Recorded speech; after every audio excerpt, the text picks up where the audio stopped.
મિત્રો, ભગવાન શ્રી રામની પૂજા કરવા માટેનો શુભ સમય મધ્યાહનનો છે, કારણ કે મધ્યાહન સમયે જ ભગવાન શ્રી રામનો જન્મ થયો હતો. આથી બપોરના 12 વાગ્યે કે પછી કોઈ પણ સમયે ઘરના મંદિરમાં અથવા તો જે જગ્યાએ પૂજા કરવાની હોય તે જગ્યાને સ્વચ્છ અને પવિત્ર કરી લાકડાનો બાજોઠ કે પાટલો ઢાળી તેના પર લાલ રંગનું વસ્ત્ર પાથરવું. ત્યારબાદ ભગવાન શ્રી રામની મૂર્તિ સ્થાપિત કરવી.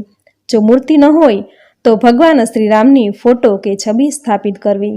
જો તમારી પાસે રામ દરબારની મૂર્તિ હોય કે ફોટો હોય તો તે સૌથી ઉત્તમ છે, કારણ કે આજના દિવસે રામ દરબારની પૂજા કરવાથી ઘરમાં જીવનમાં સુખ શાંતિ આવે છે, કુટુંબમાં સંપ વધે છે. આ રીતે ભગવાન શ્રી રામની ફોટો છબી કે મૂર્તિ જે હોય તે સ્થાપિત કરવી. ત્યારબાદ પ્રથમ પૂજા ભગવાન શ્રી ગણેશની કરવી, કારણ કે કોઈ પણ કાર્યના શુભ આરંભમાં શ્રી ગણેશની પૂજા પ્રથમ કરાય છે. આથી પ્રથમ શ્રી ગણેશની પૂજા કરી ભગવાન શ્રી રામ, ભાઈ લક્ષ્મણ અને શ્રી હનુમાનને ચંદનનું તિલક કરવું.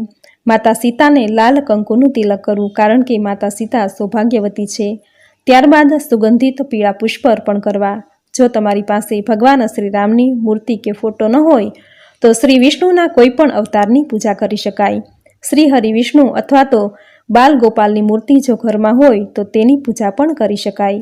આ રીતે પૂજા કરી પંજરી, સાકર અને કેસરવાળું દૂધ કે દૂધની મીઠાઈ ધરાવવી, સૂકો મેવો વગેરે અર્પણ કરવા, ધૂપ દીપ આરતી કરવી. આ રીતે શ્રદ્ધાપૂર્વક પૂજા કરી ત્યાર પછી રામચરિત માનસનો પાઠ કરવો, રામ રક્ષા સ્તોત્રનો પાઠ કરવો, રામ ચાલીસાના પાઠ કરવા, ઓમ રામચંદ્રાય નમઃ આ મંત્રની 108 માળા કરવી. તથા આજે રામનવમીના દિવસે શિવવાસનો શુભ યોગ બની રહ્યો છે. આથી આ દિવસે ભગવાન શિવ રાત્રિના 11 કલાક 30 મિનિટ સુધી ગૌરી પાર્વતી સાથે રહે છે. આથી આજના દિવસે જે લોકો રુદ્રાભિષેક કરવા ઈચ્છતા હોય તો તેમણે આજે રુદ્રાભિષેક કરવો હોય તો પણ કરી શકે છે. આ રીતે આજના દિવસે ભગવાન શ્રી રામની પૂજા કરી મંત્ર જાપ સ્તુતિ કરી આરતી કરવી અને નૈવેદ્ય ધરાવવું. જો ભગવાન શ્રી રામનું કોઈ ભજન કીર્તન આવડતું હોય તો તે કરવું. અને આજે ભગવાન શ્રી રામનો જન્મ થયો હતો, આથી ભગવાન શ્રી રામની જો મૂર્તિ હોય તમારી પાસે તો તેને પારણામાં ઝુલાવવી અને જો હાલરડું ગાતા આવડતું હોય તો સુંદર હાલરડું ગાવું. આ રીતે રામનવમીની મધ્યાહન પૂજા કરી ભગવાન શ્રી રામના જન્મની સુંદર કથા સાંભળવી.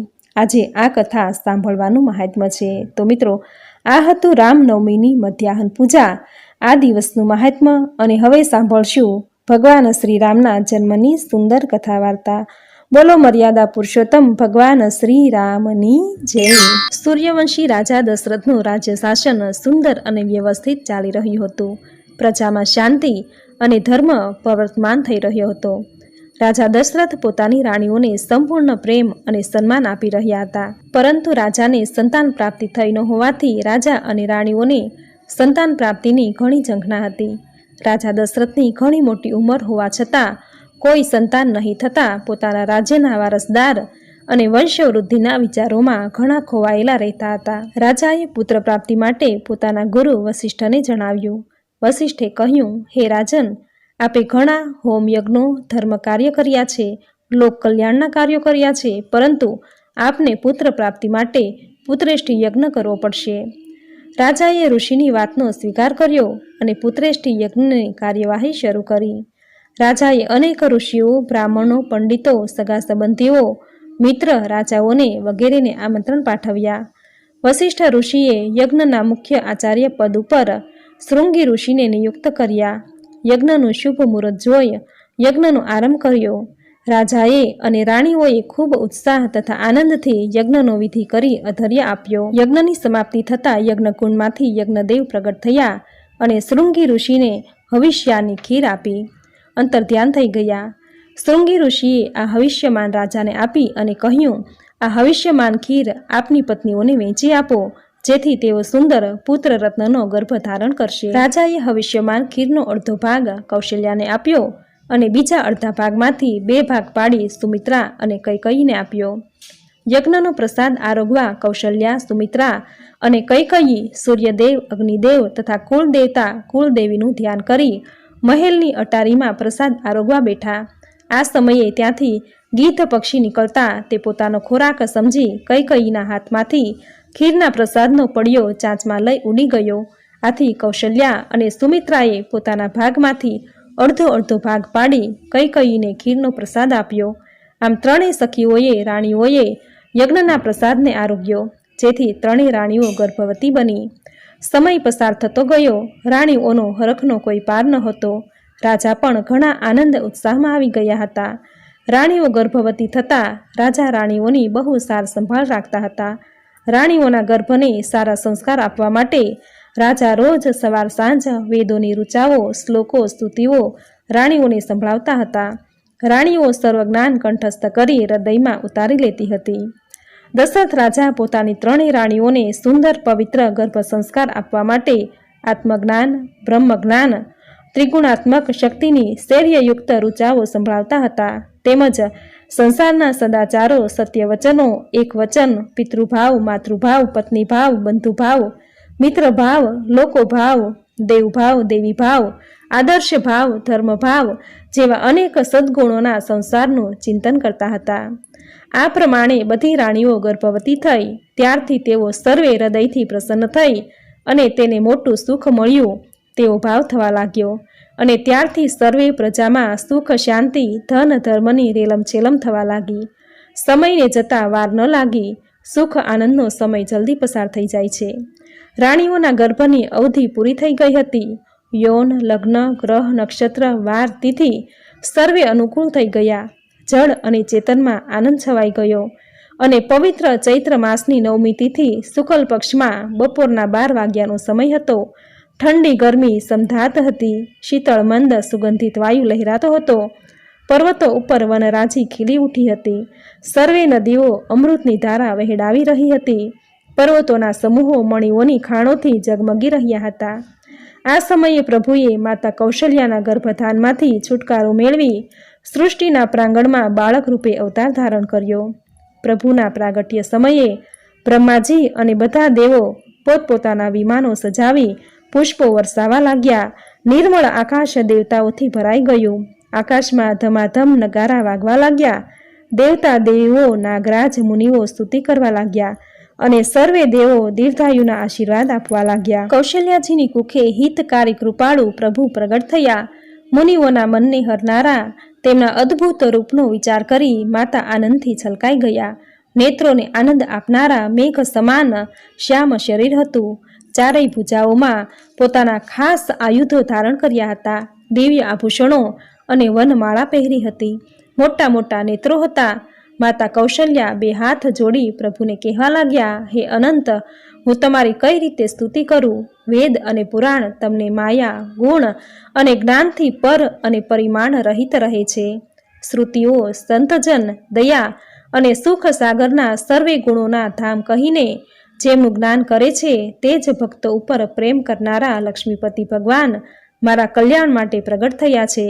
ત્યારે પ્રભુએ કૌશલ્યાજીને પૂર્વજન્મની સુંદર કથા સંભળાવી, જેથી તેમને પુત્રનો વાત્સલ્ય પ્રેમ પ્રાપ્ત થાય.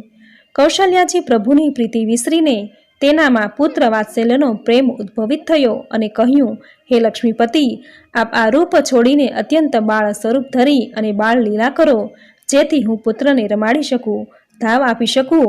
એ સુખ મારા માટે પરમ આનંદ હશે. આથી પ્રભુએ બાળ સ્વરૂપ ધરી રડવાનું શરૂ કર્યું. બાળકનો રડવાનો પ્રિય ધ્વનિ સાંભળી મહેલની દાસીઓ ઉતાવળી થઈને આનંદિત મુદ્રામાં દોડી આવી. સર્વે નગરવાસી આનંદમાં ગરકાવ થઈ ગઈ. રાજા દશરથજી પુત્ર જન્મનો પ્રિય ધ્વનિ સાંભળતા બ્રહ્માનંદમાં સમાઈ ગયા. દશરથજી જાણતા હતા કે વિશ્વના સર્જનહાર પ્રભુ મારે ઘેર પધાર્યા છે અને તેઓ આનંદથી નાચવા લાગ્યા. તેમણે સંગીતનો ગવૈયા, નૃત્યાંગનાઓ સર્વેને બોલાવી મન મૂકીને ગાવા માટેના આદેશો આપ્યા. દશરથજીએ ઋષિમુનિઓ, ગુરુ વશિષ્ઠજીને આમંત્રણો આપી બોલાવી લીધા. પુત્ર જન્મના સમાચાર લઈ આવનાર દાસીઓને હીરા રત્ન જડિત માળાઓ આપી અઢળક દ્રવ્યો અને ધન આપ્યા. મહેલમાં કસ્તુરી, ચંદન, સુખડ, કેસરની રેલમ છેલમ થઈ ગઈ. માગધ, સૂત, બંદીજનો, ગવૈયા રઘુકુળના સ્વામીના પવિત્ર ગુણોનું ગાન કરવા લાગ્યા. આ સમયે વશિષ્ઠજી ઋષિઓ બ્રાહ્મણોને લઈ મહેલમાં આવી પહોંચ્યા. વશિષ્ઠજીએ અનુપમ બાળકના દર્શન કર્યા, જે રૂપ ગુણના ભંડાર સમા છે, જેમાં ગુણગાન કદી સમાપ્ત થતા નથી. પછી રાજાએ નાંદી મુખ શ્રાદ્ધ કરીને સર્વે જાત કર્મ સંસ્કાર આદિ કર્યા અને બ્રાહ્મણોને સોનું, ગાયો, વસ્ત્રો, મણીઓ, રત્નો, ધન ધાન્યના દાન આપ્યા. અયોધ્યા નગરી ધ્વજ, પતાકા, તોરણોથી છવાઈ ગઈ. આકાશમાંથી ફૂલોની વર્ષા થવા લાગી. સર્વે પ્રજા બ્રહ્માનંદમાં એક ચિત્તે લીન થઈ ગઈ. સ્ત્રીઓ સોળે શણગાર સજી ટોળે ટોળામાં સોનાના કળશમાં અને ચાંદીની થાળીમાં મંગળ દ્રવ્યો ભરીને ગાતા ગાતા રાજમહેલમાં પ્રવેશવા લાગી. ઘેર ઘેર મંગળ વધામણા વાગવા લાગ્યા. મહેલની અને નગરની સ્ત્રીઓ સોળ શણગાર સજી માતા કૌશલ્યા પાસે પુત્રની આરતી ઉતારવા લાગી. પુત્રને નજર ન લાગે તેથી નજર બાંધવા લાગી અને પુત્રના પગમાં લળી લળીને સાષ્ટાંગ પ્રણામ કરવા લાગી. માતા કૌશલ્યા પણ પુત્ર ઉપર ચુંબનોનો વરસાદ વરસાવવા લાગ્યા અને અવારનવાર સર્વને વંદન કરી તેમનો આદર ભાવ કરવા લાગ્યા. સર્વને માન સન્માન આપી માતાએ અઢળક ધન, સોનું, ચાંદી, મોતી, રત્નો, આભૂષણો વગેરેના દાન સ્ત્રીઓને આપી તેમનો આભાર માનવા લાગ્યા. માતા કૌશલ્યાના બાજુના બંને કક્ષોમાં માતા સુમિત્રાએ એક પુત્ર રત્નને અને માતા કૈકેયીએ 2 પુત્ર રત્નને જન્મ આપ્યો. રાજા દશરથજીએ એક સાથે 4 પુત્ર રત્નના આગમનની વધામણી થઈ. પોતાને 4 પુત્ર પ્રાપ્ત થયા છે તેની વધામણીમાં દશરથ રાજાએ તેના મિત્ર રાજા, ખંડિયા રાજા, સગા સંબંધીઓ, મહર્ષિઓ, ઋષિઓ, બ્રાહ્મણો, શ્રેષ્ઠીઓ, ગાયકો સર્વેને આમંત્રણ પાઠવ્યા. નગરમાં આનંદ ઉત્સાહથી ઉત્સવ ઉજવવામાં આવ્યો. રાજાએ સર્વે આમંત્રિતોને પોતાના પુત્રોના નામકરણ વિધિ સુધી પોતાની નગરીમાં રોકી રાખ્યા. રાજાએ સર્વે આમંત્રિતોને તથા નગરના સર્વે નગરજનોને પુત્રના નામકરણ વિધિ સુધી 32 જાતના ભોજન જમાડવા લાગ્યા. નગરજનો પોતાના ઘર છોડીને રાજમહેલમાં જ્યાં જગ્યા મળે ત્યાં રહેવા લાગ્યા. મહેલની બહાર રહેવા માટે તંબુઓ બંધાઈ ગયા અને મોટા રસોઈ ભંડારા શરૂ કર્યા. પ્રધાન મંડળ તથા મંત્રીઓએ દશરથજીનો આદેશ હતો કે આવનાર મહેમાનો કે નગરનો કોઈ મનુષ્ય દુઃખી ન રહેવો જોઈએ. જેને જે જરૂરત હોય તે આપો, પણ બધાને સુખી અને રાજી કરો. નામકરણ વિધિનો સમય આવી ગયો. ગુરુ વશિષ્ઠજી તથા વિશ્વામિત્ર, શૃંગી ઋષિ સર્વેએ પ્રભુની પ્રાર્થના સ્તુતિ કરી.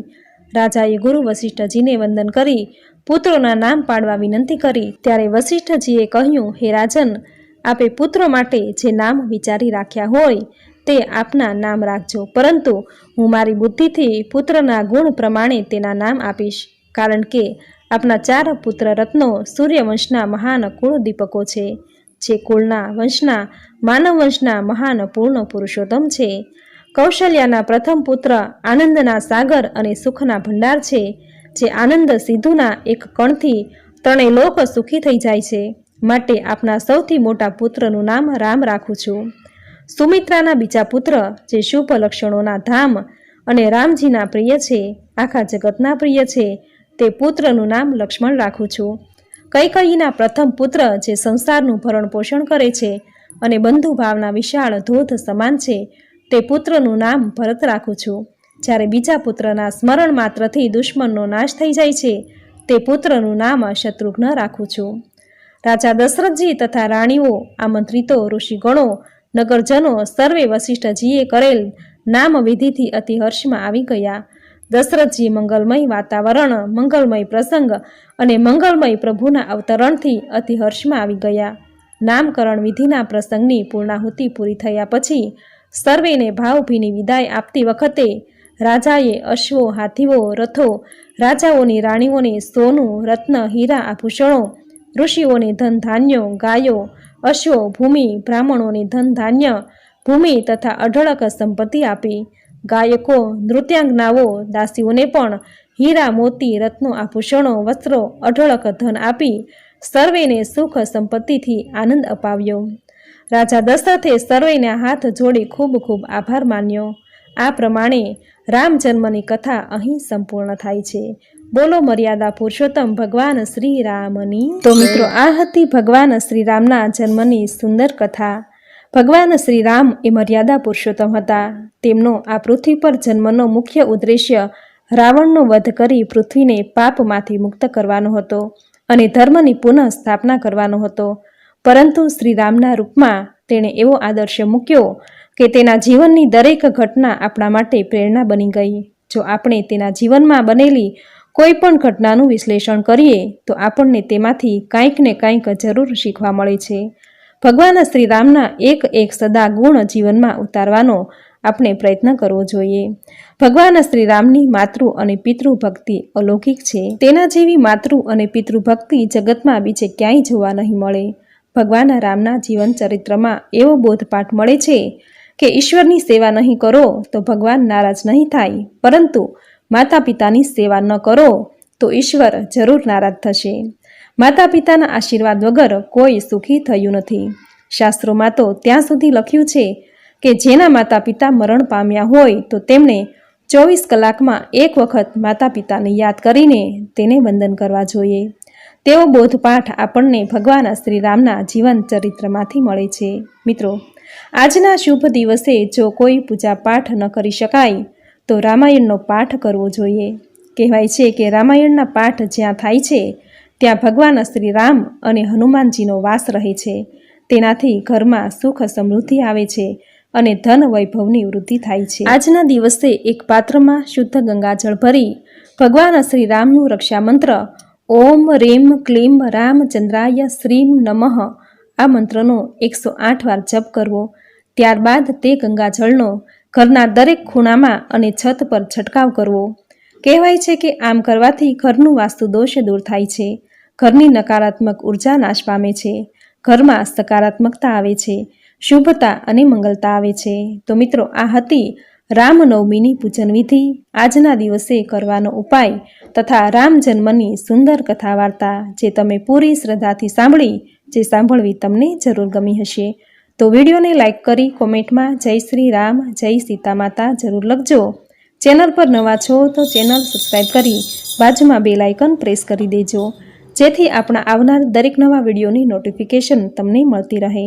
તો ફરી મળીશું આવી જ નવી ધાર્મિક માહિતી, નવી ધાર્મિક કથા સાથે. ત્યાં સુધી આપ સૌને મારા જય શ્રી કૃષ્ણ.